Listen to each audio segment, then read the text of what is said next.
paciente. Entonces, agradecemos pues su asistencia. Quiero darle la palabra a Juliana Silva, que nos va a ayudar a entender pues un poquito más de lo que vamos a estar haciendo, de los posts que se van a hacer después de cada charla.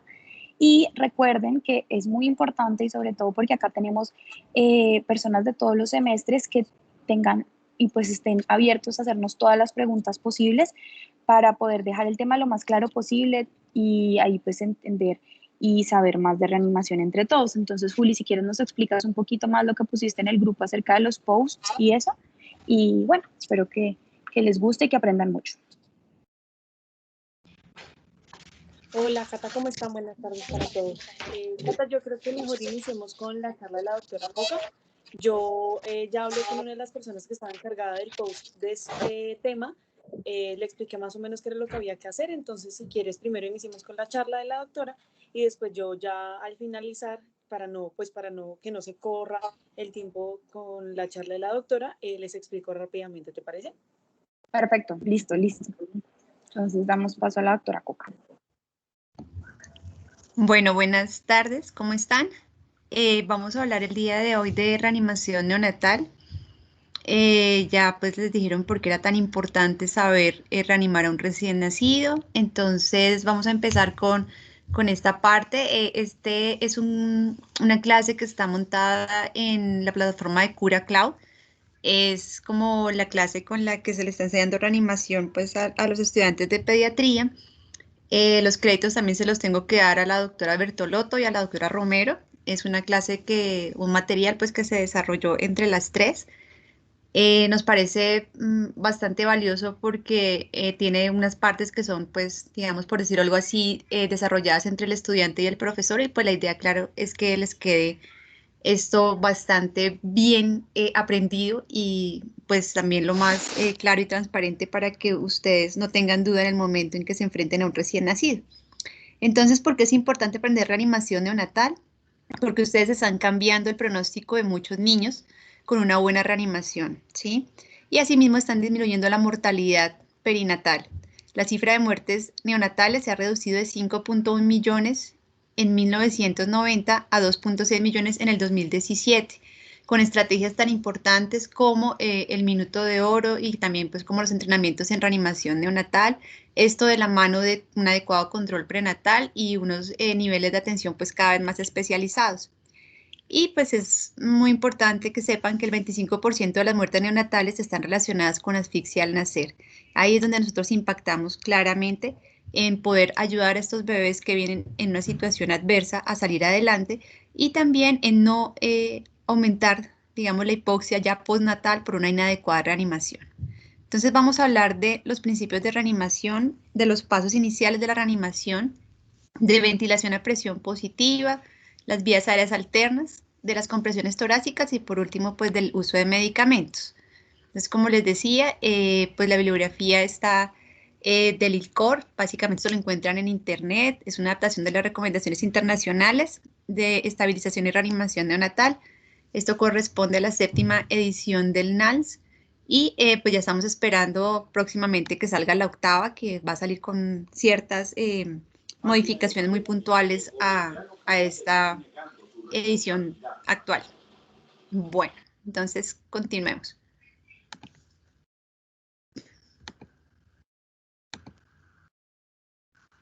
Entonces, vamos a hablar primero de la pirámide invertida. Esto ustedes lo van a estar viendo todo el tiempo en todos los libros de reanimación. Básicamente la pirámide invertida habla de lo que se necesita con mayor frecuencia en los recién nacidos y va invertida porque la punta indica lo que se necesita con menos frecuencia. De aquí, importante reconocer que los recién nacidos son dependientes de vía aérea. Entonces, nuestro entrenamiento en reanimación neonatal casi que todo está enfocado al manejo de la vía aérea, a diferencia de la reanimación en niños más grandes o el PALS, que tiene mucha parte también de hemodinámico. Nosotros consideramos que un bebé está comprometido hemodinámicamente secundario a un inadecuado manejo de la vía aérea. Es decir, un paro cardíaco primario en un recién nacido es poco probable a menos que este bebé tenga una cardiopatía compleja de base o tenga algún tipo de arritmia fetal que se haya estado haciendo seguimiento o que se haya estado estudiando in útero. Entonces, en este orden de ideas, pues ustedes no lo pueden hacer, lo voy a hacer con ustedes. Entonces, en la base de la pirámide invertida tenemos qué es lo más frecuente para este recién nacido. ¿Qué creen ustedes que es lo más frecuente después de hacer la aclaración? Si alguien me puede ayudar o quiere ayudarme a mirar qué es lo necesario para todo recién nacido. Y empezamos a llenar esos cuadros.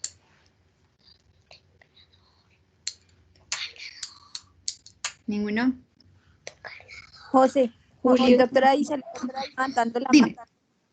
Ay, perdóname, Buenas es que tardes, no. doctora. Hola, ¿cómo estás? Lo primero, pues, creo que se debería hacer sería valorar la respuesta del recién nacido, pues, al nacer. Creo que tanto se debe evaluar como su pulso cardíaco, como, pues, ventilación se evalúa por medio de si llora, creo. Ok, entonces primero que todo, pues tenemos que evaluar la respuesta del recién nacido al nacer, ¿de acuerdo? Eso, digamos, pues es lo que hay que hacer. Lo otro que es necesario para todo recién nacido es lo que llamamos nosotros los pasos iniciales de la reanimación, ¿sí? Que son mantener al recién nacido caliente, por eso claramente cada vez somos más enfáticos en hablar de las temperaturas de las salas de adaptación. Tenemos que posicionar, despejar la vía aérea, secar la vía aérea si es despejar la vía aérea si es necesario, secar y estimular al recién nacido.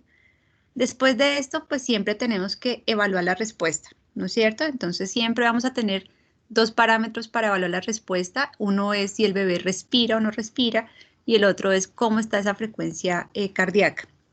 Entonces, de acuerdo a esto, si el bebé respira, pues claramente es un bebé que dentro de las políticas del parto humanizado, es un bebé que puede y debe hacer la transición junto a su mamá, ¿sí? Entonces, todos estos pasos iniciales se pueden hacer junto a su mamá. Si por alguna razón el recién nacido no respira, deberíamos evaluar si es necesario trasladarlo a una lámpara de calor radiante para suministrarle ventilación a presión positiva. Como ustedes ven, los primeros tres pasos que están en esta pirámide hablan básicamente de una evaluación y una evaluación que va de la mano de la parte respiratoria del bebé, ¿sí? Y lo que es menos frecuente, suministrar masaje cardíaco, ¿no es cierto? Y mucho menos frecuente, administrar medicamentos. Entonces, esto reafirma básicamente el hecho de que debemos aprender a manejar adecuadamente la vía aérea de estos recién nacidos, ¿sí?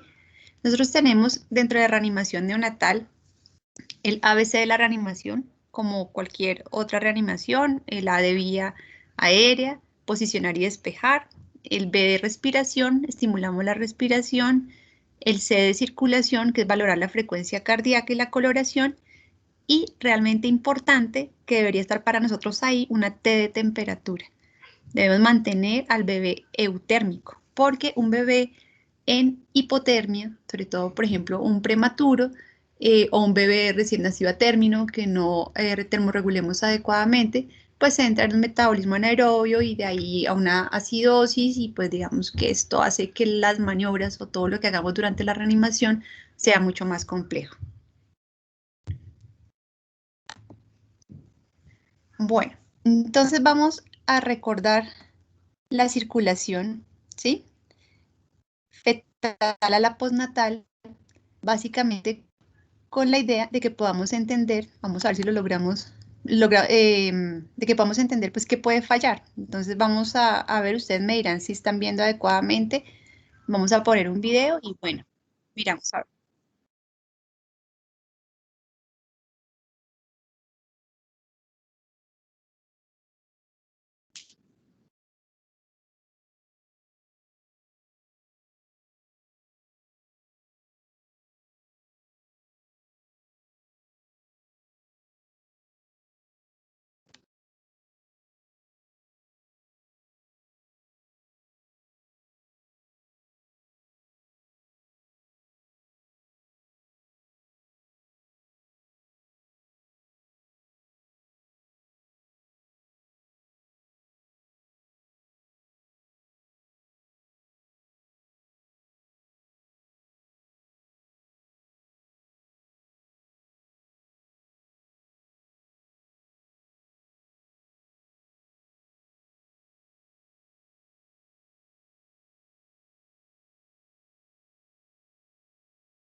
Bueno, si ustedes se dan cuenta, digamos que la transición es una parte bastante, digo yo, abrupta para un bebé, ¿no es cierto? Tiene que alterar, digamos, y funcionar de una manera diferente desde el punto de vista respiratorio y también desde el punto de vista hemodinámico. Entonces, pues muchas cosas pueden fallar durante este proceso a la vida extrauterina, más si yo soy prematuro o si vengo, digamos, en desventaja porque tengo una restricción del crecimiento o porque tengo una sospecha de una hipoxia perinatal o porque la placenta de mi mamá no es suficiente. Entonces, muchas fallas pueden darse durante este periodo transicional y para eso es que nosotros debemos estar entrenados, para ayudarlos a mejorar esta transición a la vida extrauterina. De aquí también pues deriva el hecho de que durante mucho tiempo nosotros queríamos que el bebé naciera y naciera rosado y perfecto y nos asustaba mucho el hecho de tener a un bebé al minuto aún cianótico porque no entendíamos o se nos había olvidado toda la fisiología de la transición a la vida extrauterina y por eso casi que hace muchos años, eventualmente cuando yo me entrené de residente, a nosotros lo primero que nos preocupaba en un bebé cianótico era colocarle inmediatamente una suplencia de oxígeno. Sin embargo, si tenemos en cuenta que el feto satura 60% inútero, porque hay una mezcla constante de sangre, pretender que el niño sature 100% al minuto de vida, pues realmente es ilógico. Entonces, de ahí también hay estas nuevas tablas que les voy a mostrar más adelante de metas de oximetría, donde se habla que pues claramente debemos darle al bebé el tiempo necesario para que haga la transición a la vida extrauterina y para que logre esas metas de saturación, entendiendo que el oxígeno pues, es un medicamento que también tiene efectos secundarios no deseables, sobre todo en los prematuros, y que pues debemos tener y ser cautos con su manejo. Entonces, de aquí vamos a hablar de manera importante de qué es una apnea primaria y qué es una apnea secundaria, porque esto es lo que nos va a definir en gran parte qué vamos a hacer con estos bebés. Entonces, las apneas primarias, en general, una apnea, pues primero que todo, como definición, es un cese del esfuerzo respiratorio que se acompaña de una caída de la frecuencia cardíaca. Entonces, una apnea primaria es aquella donde hay un cese de los movimientos respiratorios, cae la frecuencia cardíaca, compensatoriamente se eleva la presión arterial y en esta hay respuesta a la estimulación. Los que ya han pasado por sala de partos, yo creo que ya pues los que están en semestres superiores han visto que eventualmente hay bebés que nacen, que uno los ve inicialmente y que no tienen el mejor esfuerzo respiratorio, pero ya sea por parto vaginal o ya sea una cesárea, el obstetra los estimula en la espalda y los seca y los niños inmediatamente comienzan a mejorar su tono y comienzan a tener una mejoría también así mismo del esfuerzo respiratorio. Entonces, esa apnea primaria no necesita ventilación a presión positiva, mientras que la apnea secundaria es aquella en la cual el cese del esfuerzo respiratorio es tan importante o el compromiso con el que viene el bebé es tan importante que ya hay una inestabilidad de esa presión arterial y esta no responde a la estimulación, esta responde a ventilación a presión positiva. Entonces vamos a hablar durante todo este tiempo básicamente de cómo vamos a ayudar a estos bebés que entran en apnea secundaria. Si el recién nacido no inicia la respiración inmediatamente después de ser estimulado, es probable que se encuentre en apnea secundaria y por lo tanto va a requerir de ventilación a presión positiva. Continuar con la estimulación no va a ayudar a la mejoría y esto es importante que ustedes lo tengan claro. Ustedes ven acá una respiración rápida donde un bebé hace una apnea primaria, luego puede empezar a jadear y esto se asocia con una caída de la presión arterial y el bebé entra en apnea secundaria. Entonces, si el bebé nace y ustedes lo ven, como les comentaba, con un esfuerzo respiratorio irregular y el niño no responde rápidamente al estímulo, siempre piensen que está en una apnea secundaria. Pensar que es una apnea primaria y seguir estimulándolo cuando el bebé realmente está comprometido, lo único que va a hacer es que ustedes pierdan un tiempo valioso y que sometan a ese bebé a una hipoxia postnatal claramente iatrogénica, donde el bebé pues va a tener unas consecuencias importantes a largo plazo desde el punto de vista neurológico. Entonces, si yo tengo una hipoxia y es importante, ¿qué es lo que yo o mi organismo va a hacer Entonces, en la respuesta inicial va a haber una constricción de todos los lechos vasculares, ¿sí? Porque necesitan enviar la sangre ¿a dónde? A los órganos vitales para ese momento, que son el corazón y el cerebro. Y como efectos tardíos, pues va a haber un daño multisistémico. Entonces, no queremos que esto pase, queremos poder actuar interrumpiendo esta respuesta inicial y ayudando a que la circulación con sangre oxigenada pues vaya a todos los tejidos y disminuya el riesgo de hipoxia postnatal. Entonces siempre tenemos que estar evaluando dos cosas, la frecuencia cardíaca y el esfuerzo respiratorio. Siempre tenemos un ciclo de evaluación, de tomar decisiones y de actuar en consecuencia de esa decisión. Yo siempre le digo a todos ustedes, dentro de reanimación y en general en todos los cursos de reanimación, esto es algo que se tiene que aprender de memoria. O sea, digamos que en medicina hay cosas y todas las cosas son para analizar y nos movemos en una escala de grises y de opiniones, pero en reanimación realmente no da tiempo de poder hacer todo este proceso de análisis. Esto es o es blanco o es negro y simplemente tenemos que actuar en consecuencia. Entonces, estas son cosas que se deben aprender de memoria.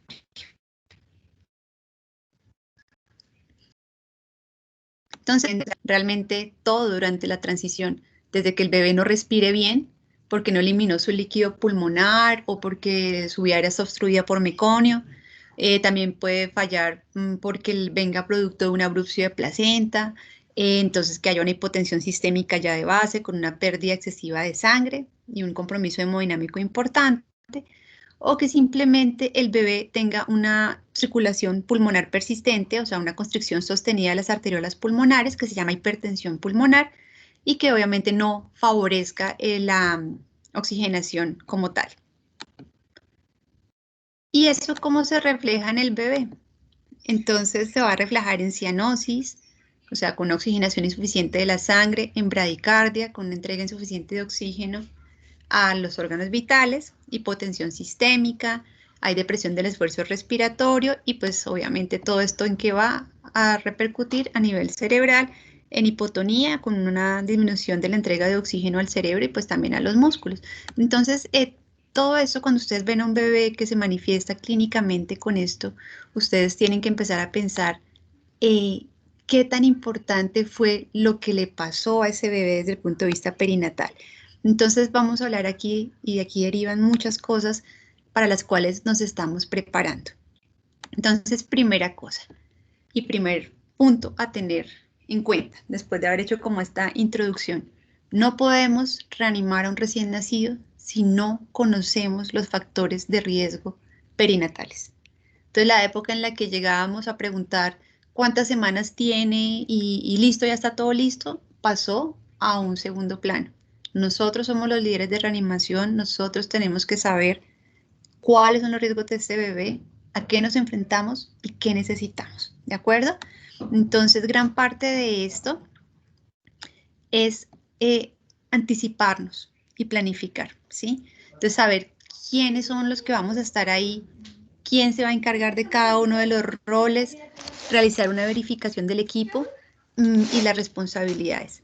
Usar toda la información disponible y asimismo los recursos disponibles. Entonces, preguntarle al obstetra qué otra cosa adicional ha visto durante el trabajo de parto y obviamente disponer de todo en sala de partos. Conocer el entorno, saber cómo se llama mi compañero, cómo se llama la jefe de enfermería y quién es, identificar claramente al líder. Entonces, el líder pues es la persona que sí está entrenada en reanimación, pero que además de estar entrenada en reanimación tiene la inteligencia emocional, llamo yo, y muy importante para mantener la calma en un momento de estrés. Entonces, si el líder empieza a gritar a todo el mundo, si el líder ante una situación de estrés se bloquea y no puede actuar, probablemente no sea un buen líder y tengamos que escoger otro.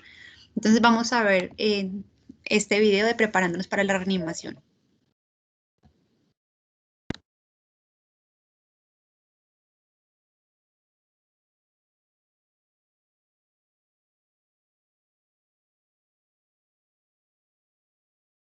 Doctora, los videos no se escuchan.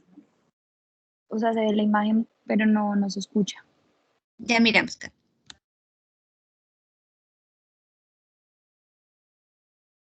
Doc, es que cuando comparte pantalla, tiene que compartir pantalla y compartir o sea, como el audio también, porque a veces uno solo comparte la pantalla y el audio no se comparte. Ok, dame un segundo entonces.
Juli, ahí se escucha, qué pena.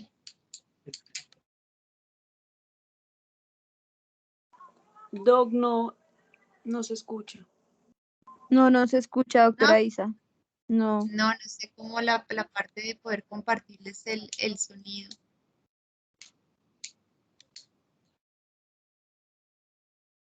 Algunos de los estudiantes de pronto han Espérate un utilizado cura. Mírate a ver, qué pena, es que yo no lo logro tanto con la tecnología. Vamos a volverlo a poner a ver si lo logramos mirar, a ver si sí, espérate. A ver, sí.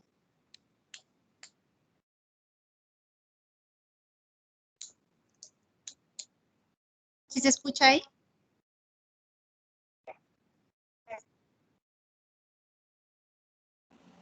Yo no estoy viendo la pantalla. No, doctora, se escucha por allá atrás, pero no se ve la pantalla. Ok, gracias. Mamá, ¿por qué?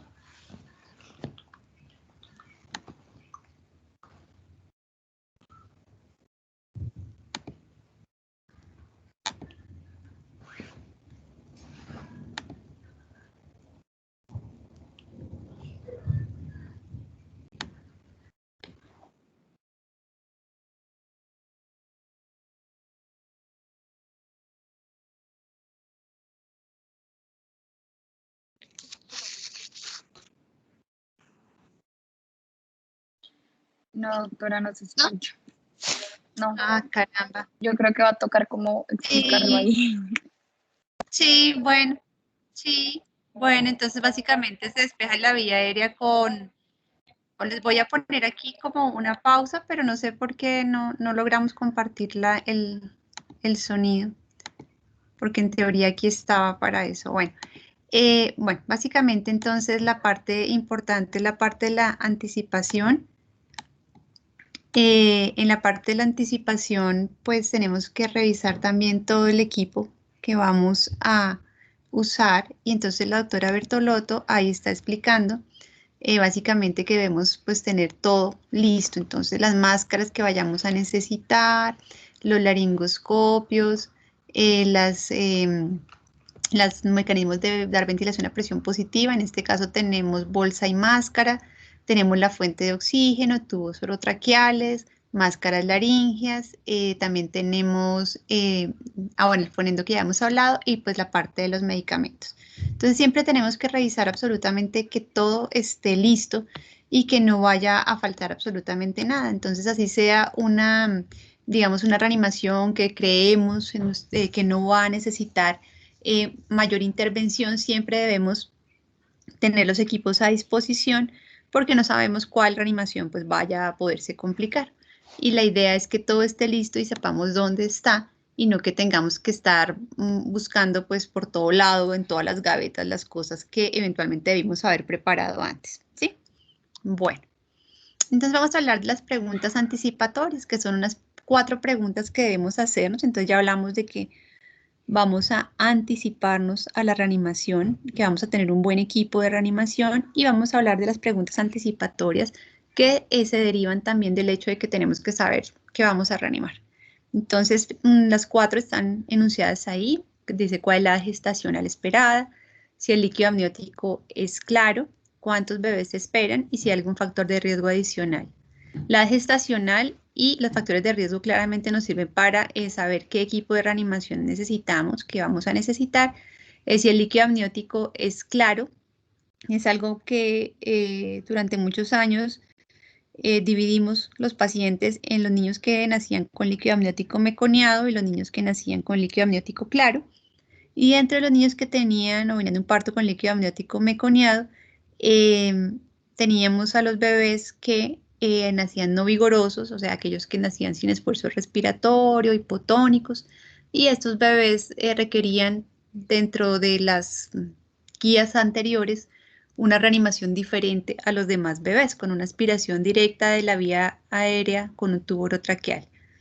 Después de, digamos, de mucho tiempo, se evidenció que hacer esta maniobra retrasaba la posibilidad de ayudar a los niños a respirar y prolongar los periodos de hipoxia postnatal. Entonces, claramente si uno lo puede intubar a la primera vez, pues podría eventualmente despejar en algo la tráquea, pero si uno hacía múltiples intentos de intubación basados en la indicación de la guía, pues hacía que el bebé no respirara durante todo ese tiempo y estuviera comprometido pues ya hemodinámicamente. Entonces esta práctica quedó en desuso y ahora básicamente lo que queremos saber con el líquido amniótico es si es meconiado, pues probablemente este bebé tenga algún factor estresor durante el trabajo de parto que hizo que su esfínter anal se relajara. Entonces probablemente, no quiere decir que todo pase así, sino pueda necesitar un poco más de ayuda de nosotros en el periodo postnatal.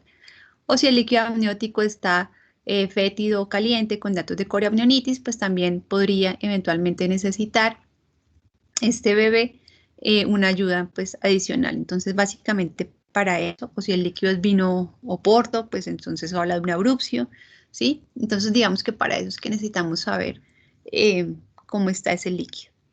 Y los factores de riesgo, pues ya habíamos hablado de ellos. ¿Y cuántos bebés? Pues porque se necesita un equipo de reanimación por cada bebé. Si son 2, pues son 2 equipos de reanimación. Si son 3, pues serán 3 equipos de reanimación. El libro recomienda que para un parto de alto riesgo mínimo deben estar 2 personas con entrenamiento por cada bebé que van a reanimar. Y este es nuestro flujograma de reanimación. Entonces, vamos a verlo. Básicamente nos hicimos las 4 preguntas anticipatorias y estamos en el momento del nacimiento. Entonces vamos a preguntarnos y vamos a hacer énfasis en estas 3 preguntas. Entonces primero 4 preguntas, luego 3. Estas 3, si la gestación está a término, si el bebé está llorando o respira y si tiene un buen tono. Si la respuesta a estas 3 preguntas es que todo está bien, entonces continuamos con la mamá y le vamos a dar lo que llamamos los cuidados de rutina, ¿sí? Entonces, que son como lo que los pasos iniciales, pero pues al lado de la mamá. El calor, entonces hablamos del parto humanizado, entonces hablamos de que estos bebés se ponen en contacto piel a piel, despejamos la vía si llega a ser necesario, lo secamos y miramos cómo responden, todo encima del pecho de la mamá, ¿de acuerdo? Pero si el bebé falla en alguna de estas preguntas, ¿sí? Entonces ahí es donde tenemos que tomar la decisión si debemos separarlo de su mamá, es decir, si debemos pedirle al obstetra que haga un pinzamiento del cordón umbilical precoz, llamamos nosotros cuando decimos precoces antes del minuto de vida, y llevarlo a una lámpara de calor radiante para hacerle los pasos iniciales y poder evaluar si el niño está en una apnea secundaria y va a necesitar ventilación a presión positiva. Yo quiero saber si me siguen hasta ahí o si tienen algún tipo de pregunta hasta este momento.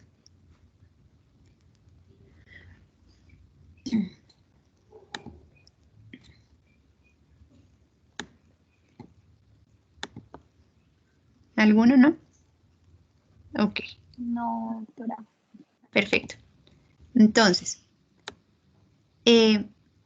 esto que está entre este corchete es lo que llamamos nosotros el minuto de oro, ¿sí? Esos minutos en el cual ustedes pueden cambiar la vida de un recién nacido. Entonces, en ese orden de ideas, dentro de este primer minuto, si ustedes se dan cuenta, está la casillita de ventilación a presión positiva. Eso implica que, aunque el libro no lo dice textualmente, dice que queda a disposición de cada proveedor que esté en el momento del parto el hecho de hacer este tipo de pinzamientos, porque ustedes saben todo lo favorable que es hacer un pinzamiento habitual del cordón que se hace entre el primer y el tercer minuto de vida, y pues eso tiene unas repercusiones importantes desde el punto de vista hemodinámico y en los niños prematuros también. Pero resulta que si nosotros queremos cumplir con enseñarlos a respirar o ayudarlos a respirar y necesitan ventilación a presión positiva, este primer ciclo de ventilación se debe dar dentro de ese minuto, lo cual nos hace pensar que deberíamos pinzarlos previo a ese minuto a aquellos niños que consideramos que están en apnea secundaria y que deben requerir una ventilación a presión positiva, ¿de acuerdo? Entonces vamos a ir como desglosando toda esta parte. Los ciclos de nosotros de reanimación son ciclos de 30 segundos, los de ventilación, y cuando hacemos ventilación con compresiones cambia a ciclos de 1 minuto. Y pues vamos a ir mirando como las metas que tenemos de reanimación. ¿Listo? Bueno, entonces aquí está todo. Lo vamos a ir de para abajo. Entonces si el niño, como les dice, no respira o no llora o no tiene buen tono, entonces vamos a secar, abrir la vía aérea, estimularlo. Si la frecuencia cardíaca está por debajo de 100, que es como nuestros valores de frecuencia cardíaca son 100 y 60, si está por debajo de 100, si está respirando inadecuadamente, o sea, tiene un gasping, que eso es igual a jadeo y eso es igual a no estar respirando, o está en apnea, entonces es un bebé que va a requerir ventilación a presión positiva. Siempre vamos a estar saturándolos con un oxímetro colocado en la mano derecha que es preductal. Y es importante considerar un monitoreo electrocardiográfico en ese momento. Esa ventilación a presión positiva se da por un ciclo de 30 segundos. Volvemos a evaluar si respira o no respira y cómo está la frecuencia cardíaca. Si el bebé no respira o la frecuencia cardíaca está por debajo de 100, vamos a verlo más adelante, vamos a hacer los pasos correctivos de la reanimación. Esto se llama Mr. Sopa. Y a estos pasos pues también se les va a dar un tiempo, que se van a hacer en manera secuencial, generalmente se hacen en un periodo que va a durar más o menos entre 30 a 45 segundos, y el último paso de Mr. Sopa es considerar una vía aérea alterna, y esto equivale a intubar al recién nacido o a ponerle una máscara laríngea. Como dijimos que dependían de vía aérea estos bebés, entonces si el bebé no responde a la primer ciclo de ventilación, si no responde a la parte de Mr. Sopa y terminamos con la ventilación, debemos darle otros 30 segundos con el tubo orotraqueal dentro de ventilación para evaluar la frecuencia cardíaca. Si esa frecuencia cardíaca está por debajo de 60, es un bebé al cual se le deben empezar con presiones torácicas coordinadas con ventilación. Y si esto, después de hacerlo durante 1 minuto, la frecuencia cardíaca persiste por debajo de 60, pues vamos a administrar medicamentos. Entonces, como ustedes se dan cuenta, casi que medio flujograma corresponde a maniobras de vía aérea y maniobras correctivas, y se le da siempre como la oportunidad a la parte respiratoria para considerar al final el masaje y los medicamentos. Bueno. Entonces, esas son las preguntas iniciales y vamos a ver entonces si el niño es a término, volvemos a repasar si respira o llora, si tiene un buen tono muscular, ¿sí? Esto ya lo vimos, sí es, entonces todo lo que hacemos, cuidados de rutina, contacto piel a piel, lactancia materna temprana, asegurar que la vía aérea esté permeable, secar, evaluar, o sea, todo esto se va a hacer con la mamá, incluso con el cordón indemne, se le da el minuto ahí encima del pecho de la mamá y se evalúa ese bebé durante el primer minuto. Entonces digamos que el minuto de oro lo va a hacer sobre la mamá, ¿sí? Ahora, Si eso es la respuesta a estos pasos, perdón, es no, entonces vamos a hacer entonces los pasos iniciales. Entonces, suministrar calor, posicionar y limpiar la viaria según necesidad, secar, estimular, remover la compresa húmeda y reposicionar la cabeza y volver a evaluar. Vamos a mirar esto, pues eventualmente no va a tener el audio, no sé, de verdad, me disculpo porque no sé qué pasó con el computador, pero en teoría debería estar compartiendo el audio para ustedes. Pero pues bueno, ya miramos y yo les voy explicando entonces lo que vamos a ir haciendo. Pasos iniciales. Poner al bebé en lámpara de calor radiante para Entonces se pone la lámpara de calor Doctora, radiante. doctora, Sandra. ¿Sí? Dime. para Sí, despejar se las escucha, doctora. Ah, Sí, perfecto. escucha el video, doctora Isa. Gracias. primero la boca, luego la nariz. Han visto que hemos secado y estimulado porque somos dos reanimadores de manera simultánea. Evaluamos la respuesta del recién nacido posterior a los pasos iniciales. Debemos evaluar si el recién nacido respira o no respira y cómo está su frecuencia cardíaca. Para esto ponemos un monitor en el miembro superior derecho para evaluar la saturación preductal y también la frecuencia cardíaca con el fonendoscopio. ¿Respira o no respira este bebé? No respira.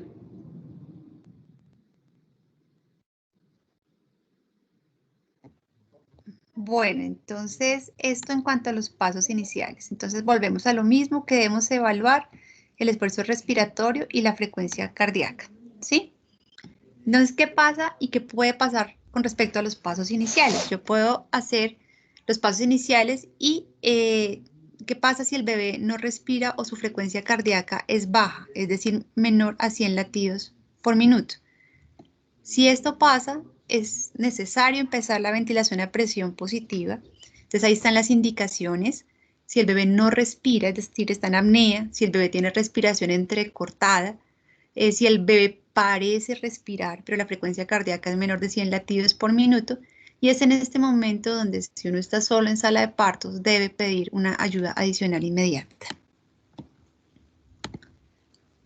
Si el bebé respira, al contrario, y la frecuencia cardíaca es de al menos 100 latidos por minuto, pero se ve cianótico, entonces ya habíamos hablado del monitoreo con oximetría de pulso, ¿no es cierto?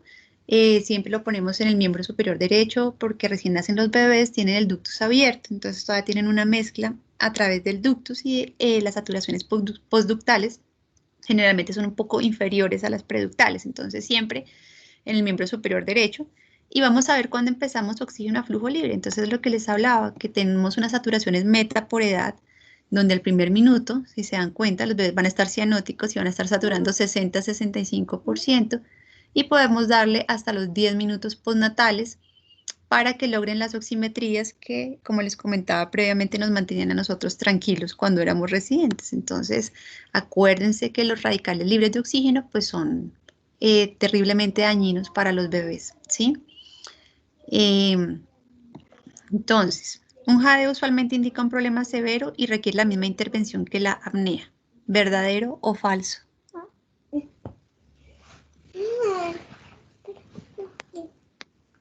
Verdadero. Verdad. Perfecto. Entonces, listo. Perfecto. Y lo otro. Dice, al continuar usando una estimulación táctil en un neonato que no está respirando, se pierde tiempo valioso. Para la apnea persistente se debe suministrar ventilación con presión positiva. ¿Verdadero o falso? Verdadero. Verdadero. Verdadero. Ok, verdadero. Sí, es verdadero. Acuérdense siempre que estamos hablando todo el tiempo de cómo podemos ayudar a los bebés a respirar. ¿Listo? Bueno, entonces de aquí deriva que la ventilación a presión positiva y la ventilación en general de los pulmones es el paso más importante y más efectivo en la reanimación cardiopulmonar de un recién nacido comprometido. ¿Listo? Entonces aquí lo mismo que ya les mostré anteriormente, los pasos iniciales, el bebé está en apnea, jadeo. Sobrepeso y obesidad. Mira que acá está explicando en el Perdón. Ya, listo. Se debe iniciar la ventilación a presión positiva, poner el monitor de saturación de oxígeno y considerar el monitor de electrocardiograma. Entonces, nuevamente, vamos a mirar este video, vamos a mirar acá. Perdón. Y ya les comparto el audio, a ver, me funcionó la vez pasada por este lado. Ok, miremos a ver. El bebé no respira y la frecuencia cardíaca es menor de 100 latidos por minuto. Esto indica que debemos asistirlo con ventilación a presión positiva.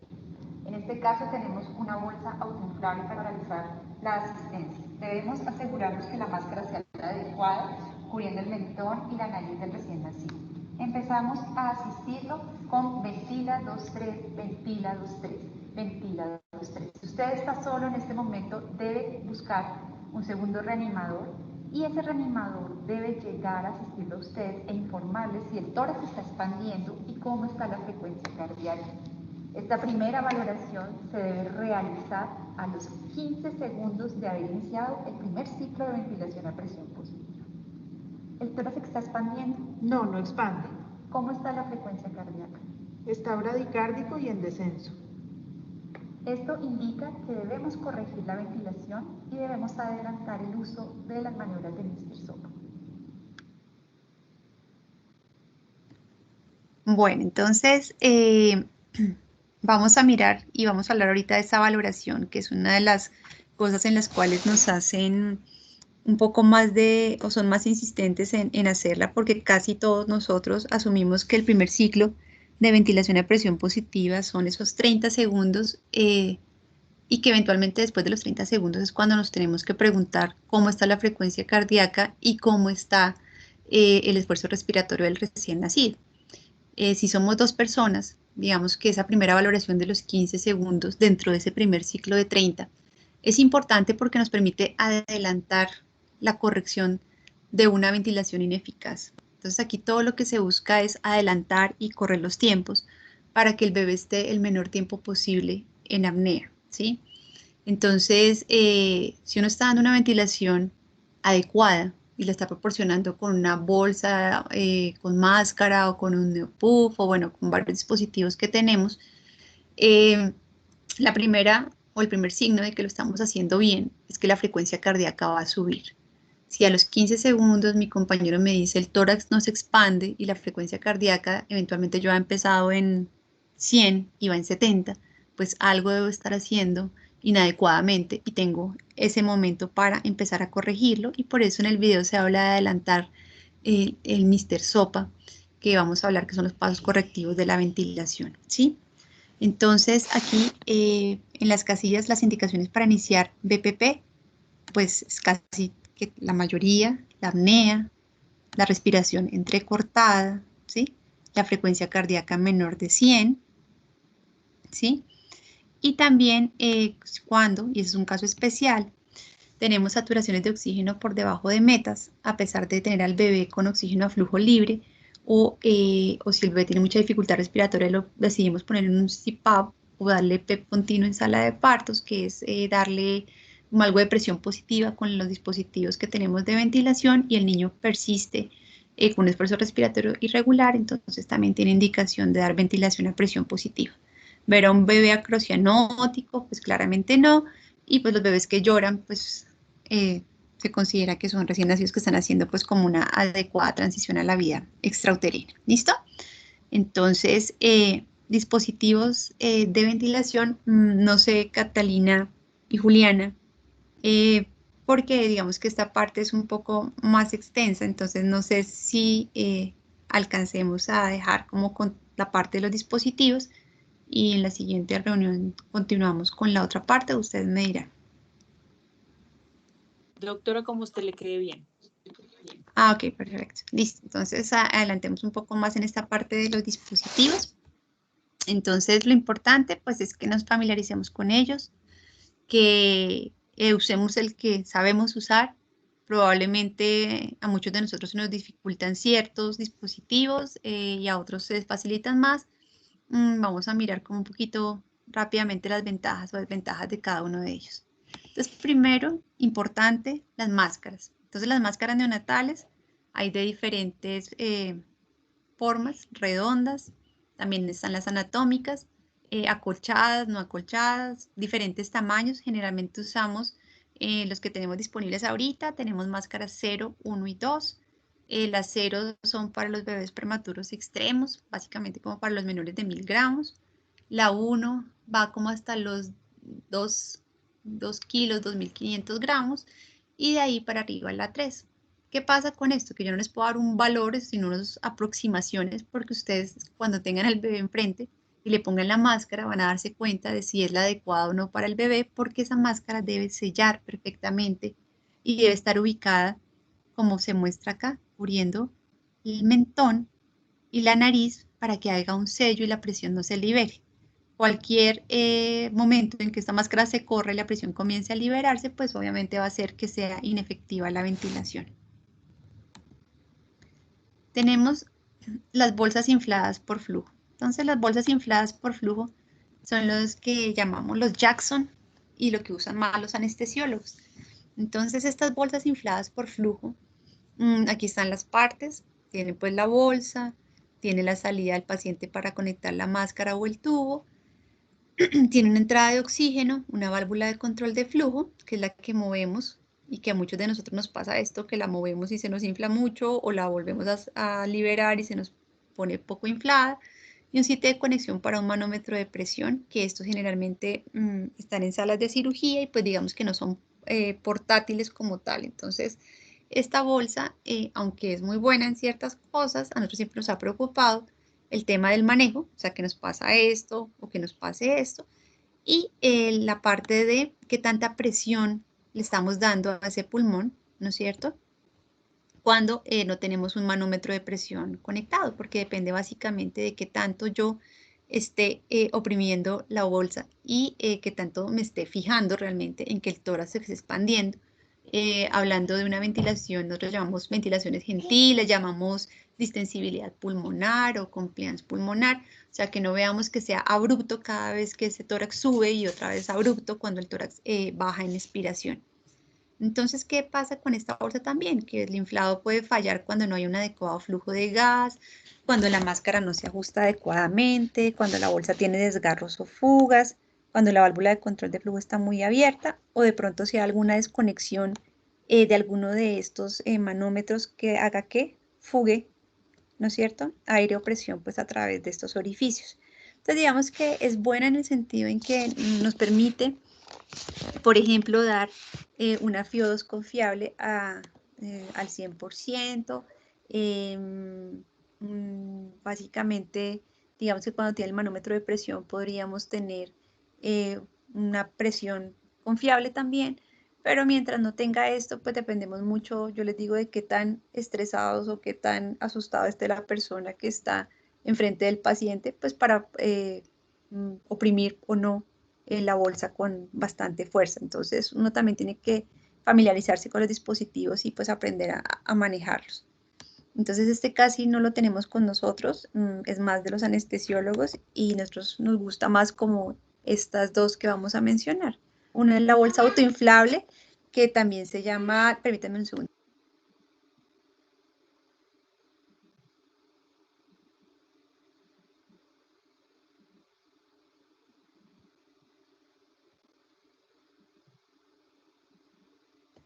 Ya qué pena. Entonces, la bolsa autoinflable está diseñada para inflarse automáticamente. No requiere una fuente de gas comprimido para funcionar. Lo que nosotros llamamos Ambu, o es una de las marcas comerciales de las bolsas autoinflables. Esta es como la que más, con la que más nos familiarizamos.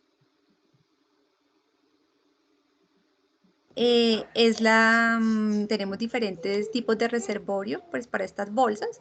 Entonces han visto que algunas tienen la bolsa como tal, otras tienen un extremo abierto y estas son las partes pues para conocerla.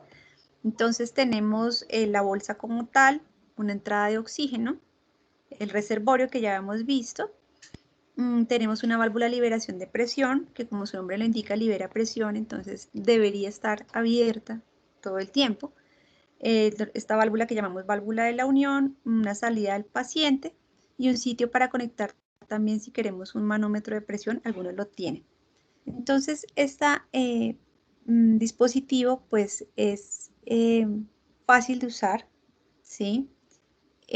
Nosotros hemos hablado mucho del tema de la FiO2 aportada y del oxígeno y cada vez más estamos pendientes de cuánto oxígeno debemos usar durante la reanimación y de mirar las metas de oximetría durante la reanimación con el oxímetro de pulso.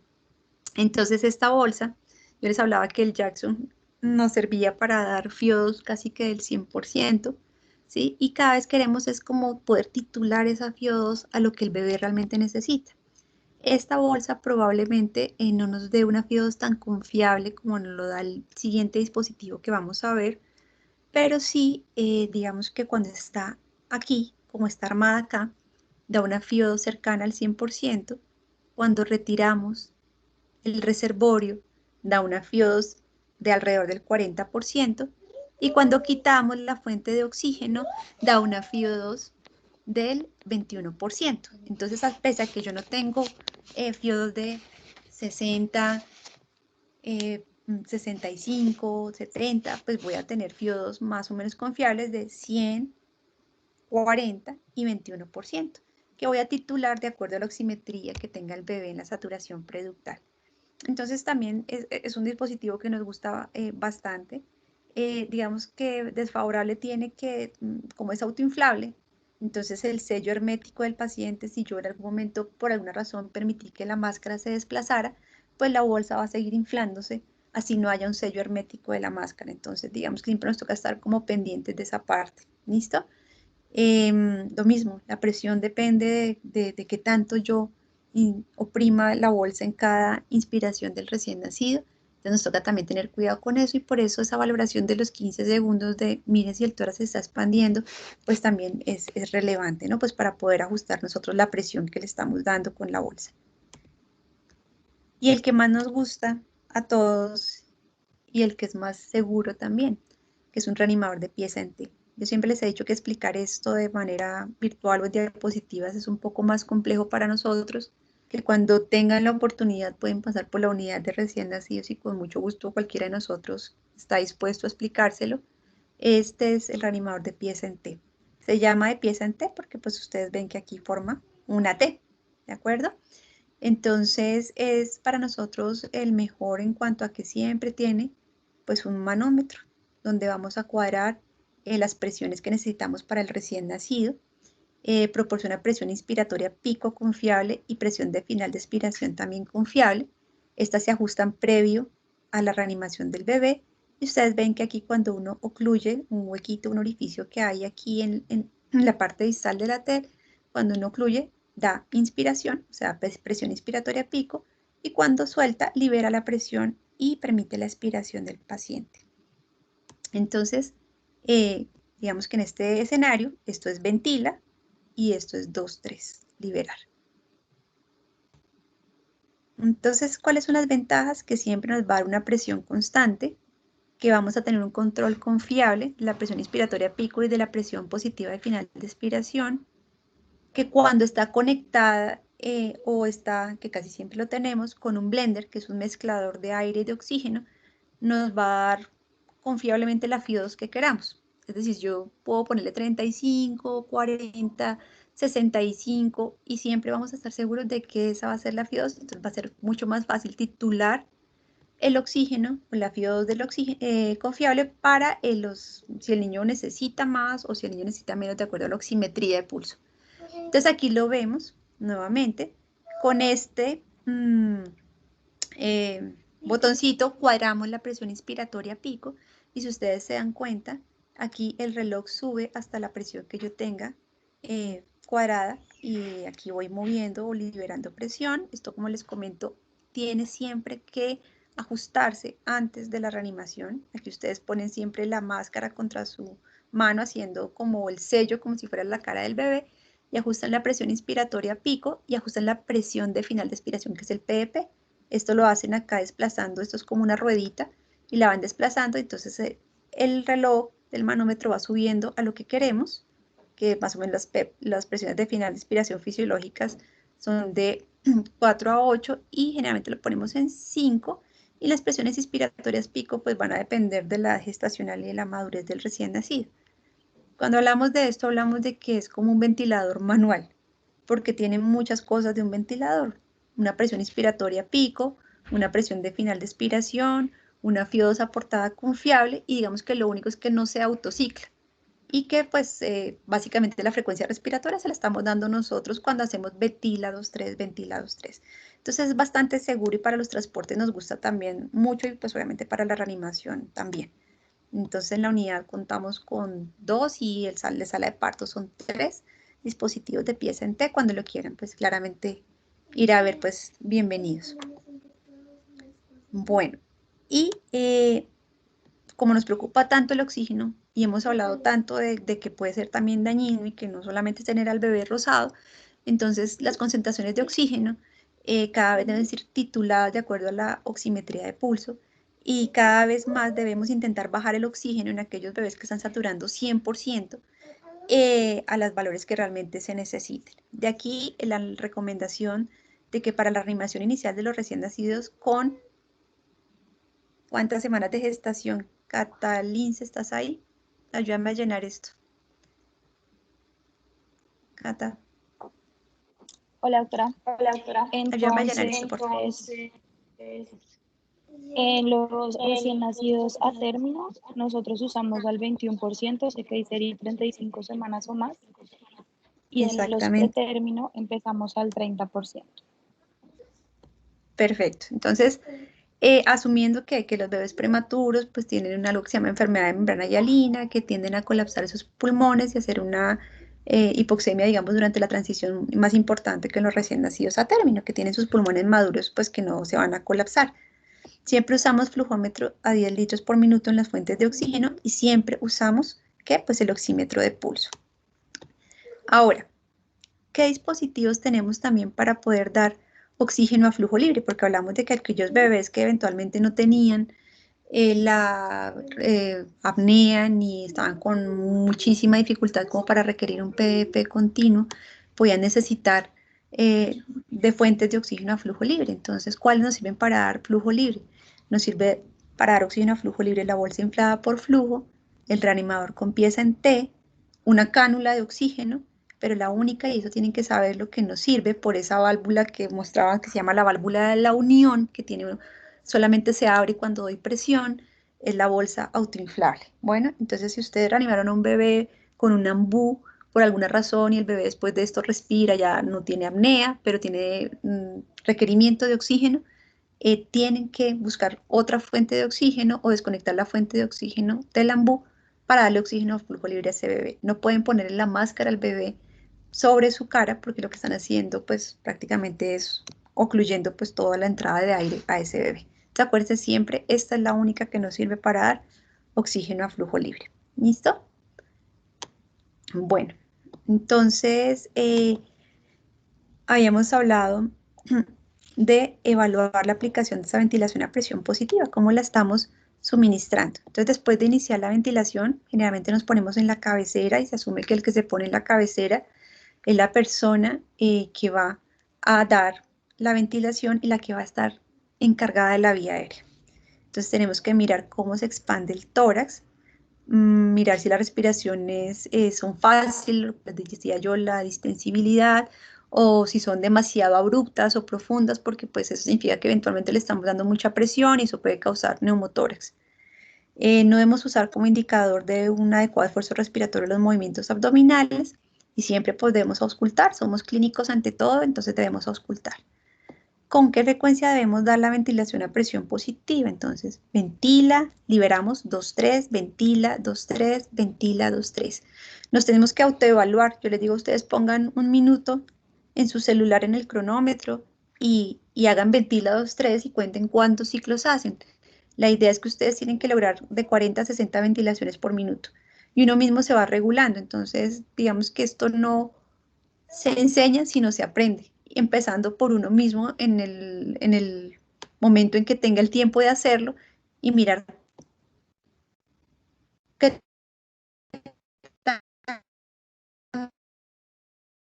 rápido. Doctora Isa, no se le está escuchando bien. Bueno, y aquí vamos a ver la parte, entonces aquí vamos, ahí mejor. Sí, ahora sí, Perdón. mejor. ¿Sí? Ok. Señora. Entonces, vamos a mirar esta parte de la evaluación de la ventilación a presión y yo creo que quedamos aquí y lo seguimos en la siguiente sesión. Entonces, la primera evaluación de la frecuencia cardíaca después de los 15 segundos y de la expansión torácica como tal. Entonces, tenemos que mirar, la frecuencia cardíaca está aumentando, entonces la persona que llegó a ayudarme me dice, sí, la frecuencia cardíaca va mejor, completo esos 30 segundos de ventilación que había empezado, ¿sí? Si la frecuencia no está aumentando, entonces tengo que mirar si el pecho sí se está moviendo. Si la frecuencia cardíaca no aumenta, pero el pecho sí se está moviendo, entonces completo el ciclo y evalúo nuevamente. Ahora, si no aumenta la frecuencia cardíaca y el pecho no se está moviendo, debo adelantar los pasos correctivos de la ventilación hasta que se mueva el pecho, ¿sí? Como les decía, los pasos correctivos, el último paso es intubación orotraqueal o poner una máscara laringea y evaluar después de que el pecho se está moviendo, sí, hay volver a evaluar la frecuencia cardíaca nuevamente. Entonces, esto lo vamos a ver con más detenimiento, pues, en cuanto a las indicaciones del masaje. Entonces, vamos a hacer una segunda evaluación de la frecuencia cardíaca después de otros 30 segundos de ventilación a presión positiva que mueve el pecho. Si es de al menos 100, pues continuamos con la ventilación hasta que el niño empiece el esfuerzo respiratorio espontáneo. Si es entre 60 y 99, tenemos que reevaluar la ventilación y evaluar los pasos correctivos. Y si es menor de 60, pues claramente la ventilación, los pasos correctivos, la vía aérea alterna y después de eso y de tener una ventilación efectiva a través de un tubo orotraqueal, evaluar si persiste por debajo de 60 para iniciar con presiones torácicas. Y esto es con lo que vamos a terminar el día de hoy. Entonces, los pasos correctivos o el Mr. Sopa. Entonces, ahí los tienen ustedes en la imagen. Se hacen de 2 en 2. La idea es que vamos ajustando, miramos la máscara, si fue que se nos desplazó, entonces la volvemos a ajustar. Reubicamos la vía aérea, de pronto la cabeza no está en una posición adecuada o se flejó por alguna razón, entonces en posición de olfateo, ligeramente extendida y volvemos a probar la ventilación a presión positiva y miramos los movimientos del pecho. Luego otras dos, miramos si hay secreciones en la boca o en la nariz, succionamos, abrimos la boca y levantamos la mandíbula un poco hacia adelante y volvemos nuevamente a probar y volvemos a mirar si la frecuencia va a subir y miramos si el pecho se expande. Luego aumentamos la presión, entonces son incrementos de 5 a 10 hasta un máximo de 40 de presión inspiratoria. Volvemos a probar. Y si no hay movimientos del pecho, pues ya deberíamos considerar una vía aérea alterna, un tubo orotraqueal o una máscara laringea. ¿De acuerdo? Vamos a mirar entonces esta parte de Mr. Sopa. Creo que me toca siempre devolverme para activar el audio del...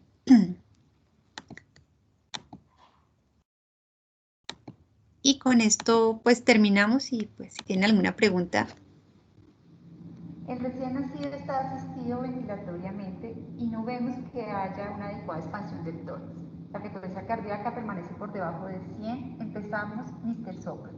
Evaluamos M, máscara. Está bien posicionada, se despejó en algún momento, la reposicionamos. R, reposición de la vía aérea en posición de olfateo. Volvemos a ventilar. Vemos que algunas ventilaciones son efectivas, otras no. El bebé persiste bradicárdico. Pasamos a la S, succión. La O, abrimos un poco la boca del recién nacido, sin perder la posición, volvemos a ventilar y evaluamos. La ventilación está siendo efectiva y el bebé permanece en bradicardia. La P, aumentamos presión. Vemos que el tórax expande en algunas insuflaciones, en otras no. Debemos considerar una vía aérea alterna. Prepárese para intubar. Claros, entonces, no sé si tengan alguna pregunta hasta acá para dejar ahí.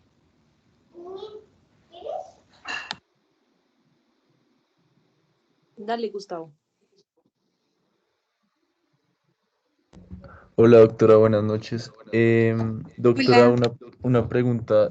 Y al final del Mr. Sopa, cuando uno pues considera vías alternativas, ¿en qué casos uno se plantearía usar una máscara laringe por encima de una intubación orotraqueal?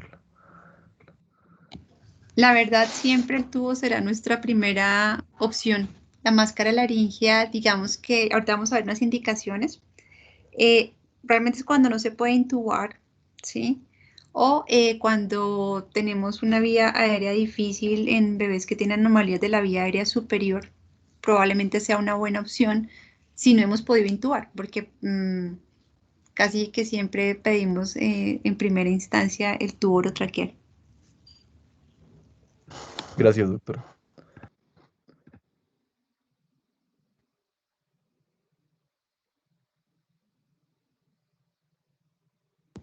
Bueno, no sé si tienen otra pregunta.